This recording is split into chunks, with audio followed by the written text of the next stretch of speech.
بسم اللہ الرحمن الرحیم۔ السلام علیکم پیارے اسلامی بہن بھائیوں۔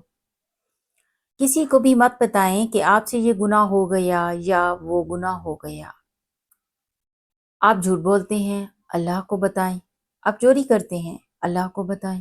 آپ سے غیبت ہو جاتی ہے، آپ اللہ کو بتائیں۔ آپ حرام میں ملوث ہیں، آپ اللہ کو بتائیں۔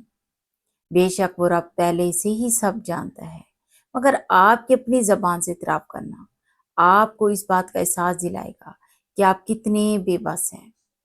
اللہ سے مدد مانگیں، کیونکہ یہ بات حقیقت ہے کہ آپ کو توبہ صرف اللہ کی طرف رجوع کر کے ہی مل سکتی ہے۔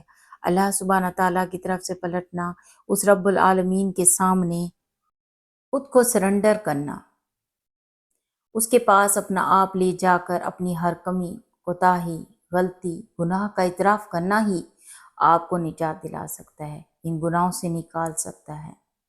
صرف وہی ہے جو توبہ کی راہ دکھا سکتا ہے، بالکل ویسے جیسے اس نے آدم علیہ السلام کو توبہ کی راہ دکھائی تھی، خود کلمات سکھائے تھے، پھر نہ صرف توبہ قبول کی بلکہ مہربان بھی ہوا تھا۔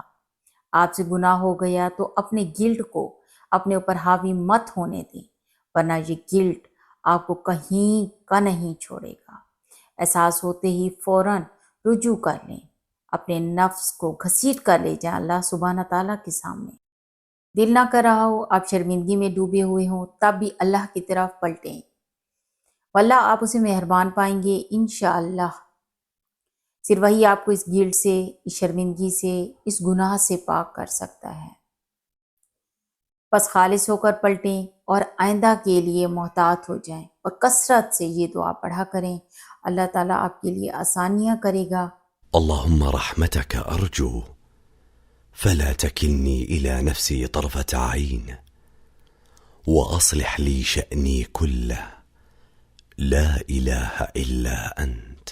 جس کا معنی ہے کہ اللہ میں تیری رحمت ہی کی امید رکھتا ہوں، پس تو آنکھ جھپکنے کے برابر بھی مجھے میرے اپنے نفس کے سپرد نہ کرنا اور میرے لیے میرے سب کام سنوار دے، تیرے سوا کوئی معبود نہیں بے شک۔